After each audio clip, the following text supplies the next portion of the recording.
So I'm Colleen. I am a personal trainer and I actually focus on prenatal and postpartum fitness. And that all kind of came about as I was going through it myself. I had my first child in 2020 and my second child in 2022. So I have two young children.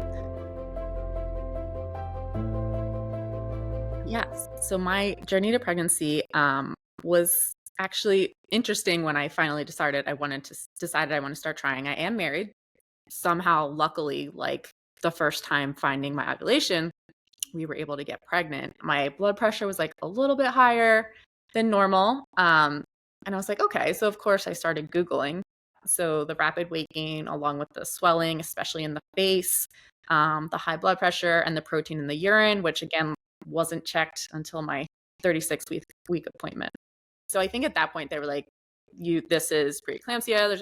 So for that 37-week appointment, we both brought our hospital bags. Thank God. They sent us to the hospital, which was like 5 blocks away. So thank God we already had our bags and everything, and we were ready to go. So 24 hours later, 1 p.m. the next day, when the doctor comes in and checks me, I'm 10 centimeters, looking like I'm ready to go. So I'm like, all right. So again, I can't really do much because I'm bedridden with a catheter and an epidural. So I'm just on my back pushing. And I pushed for about 3 hours. And then eventually, like 3 hours later at 4 p.m., he was delivered, followed by my placenta, which I don't remember that part. And then the next thing, I hemorrhaged. I was just bleeding out. So that was happening at the same time my son needed to be taken to the NICU, but eventually they got under control. I got 2 units of blood, so I had a blood transfusion happening. Yeah, and then I think around 7 p.m. the nurse shift changes and the night nurse comes in and she's like, "Oh, like you have to start pumping." And I'm like, "What?" Like I just feel like I'm like, did I have a baby? Like what kind of just happened? Like just so much commotion happened. Saw the baby for like a second. Baby was gone. And yeah, so that whole delivery experience was just very wild. So I don't remember how long it took, but eventually it calmed down before, like, I guess right before the next nurse shift. Because I feel like it was commotion like until around that 7 p.m. when that shift came. So then, yeah, I mean, I was planning on breastfeeding, but she was like, "Oh, you have to start pumping," which like wasn't even a thought in my head. So I was not thinking that at all. So luckily she, brought in the hospital pump, showed me how to do it. Because again, never did this before, didn't know how to pump or use any of the parts. And it looks very complex when you first look at a pump.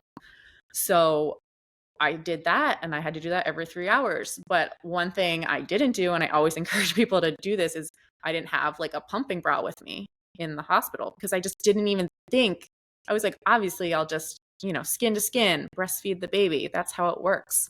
So I was literally sitting there holding the pump up to my boobs every single time, every 3 hours when I pumped. And I was there so I had him on Friday and I was there till Monday. So it was a long time. So I tell people, I'm like, I really hope you don't need it, but pack a bra that you could pump in, like if you're planning on doing that, right? So that was like kind of a surprise. I was like, oh, so I started doing that every 3 hours. So on the magnesium, even though I forget if it came out Friday night or Saturday night, I couldn't get out of bed for 24 hours after the delivery or getting the magnesium out just because my body wouldn't have been able to like get up and move around and walk. So for a whole nother day, I was still bedridden with the catheter, pumping, doing all that. So I couldn't even go to the NICU until the next night, Saturday night, to even see him.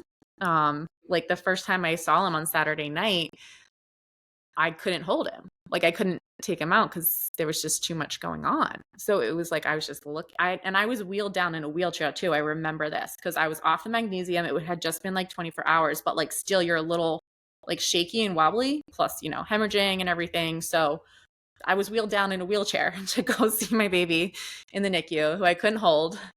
So that was a very emotional experience. And like he was being like tube fed because he wasn't mature enough or able to like eat yet. So finally Sunday night, I was able to give him like a tiny bottle So I was able to bottle feed him for the first time Sunday night. And also the pumping thing was a whole, like, I was obviously early, so my milk hadn't come in. So I feel like I pumped for like 3 days before I like literally got anything. And that was like such a defeating thing. Like it was, so again, to add to all of the emotional stuff, like pumping felt like nothing was happening. Eventually it did, but it was like 3 days of that. And then he was being tube fed or bottle fed. I didn't even try breastfeeding him until like I don't know, a couple days later because he was just so little and hooked up to so many things. And when I did, of course, you have to wear a mask in the NICU. So when I did, I'm wearing a mask, trying to look down and breastfeed for the first time. It's not like it was just a hot mess. Like it's not working. I can't really see him that well. He's still like a little early, so it's not catching on, not figuring it out. So that was just a very also emotional thing. It's just going to the NICU every day and being there by myself, like not knowing anything, who to talk to, what to do. I just felt like the communication between what was happening in there and like when I was back in my room, I just had no idea. I'm like, what's going on? I don't know who to get answers from or anything like that. So we tried to extend our stay at the hospital as long as possible because we didn't know when he was coming home or anything. So we could only stay until Monday. And then eventually we had to leave, but he stayed through until Friday. So he was in there a whole week. We stayed till Monday. And then my husband drove me back to the hospital every day. Basically, like, it was like I was going back to work. I had to wake up, get changed, pack food for the day, pack my pump and everything, bring the milk that I had pumped, go to the hospital, spend, I don't know, 6 to 8 hours there. So he was 37 weeks. He was born like 6 pounds, 9 ounces. So not too tiny, but he had fluid in his lungs, probably from being in the birth canal for a while, for like having pushed for 3 hours. His muscle tone was like not great. And that, I don't know if that was because I was on magnesium. I don't know. So muscle tone wasn't great. His bilirubin number was not good. So he was like jaundice. He was like under the lights. So, and he had to be able to eat so much. So like feeding had to be happening. So yeah, there was like a couple different things. And eventually it was kind of like the bilirubin number that was holding him up at the end of the week, which is just so frustrating. I'm like, why is this stupid number just like holding you up? Because by then he was like eating as much as he should have been and everything, still through bottle feeding. But he was eating, which was good.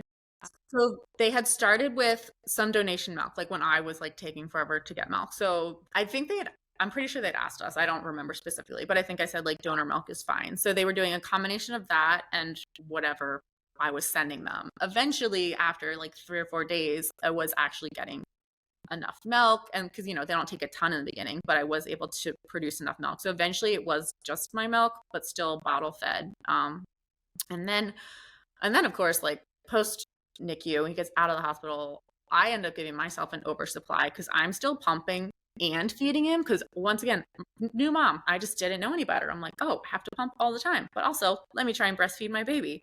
So like I ended up getting an oversupply, which was not fun. Sure. It all worked out, but yeah, I didn't know. I didn't know any better.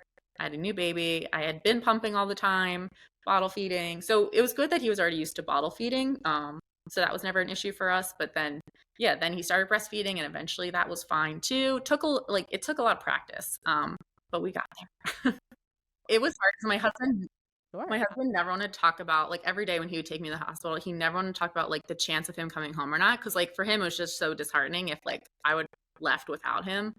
So finally Friday, a week after he was born, I'm there and I'm talking with whoever's doing rounds. And they were like, it's looking good for today. Like, we just have to check a couple more things and whatever. So when we finally got the go, like Friday afternoon to leave, and I sat in the back next to the car seat, like watching him because I don't know, it's just scary. It's like someone's been watching him this whole time in the NICU, and I'm like, oh my gosh, I have to like make sure he's alive. Like, it was crazy. So very, very happy when we got home Friday evening and everything, but it was a journey to get there.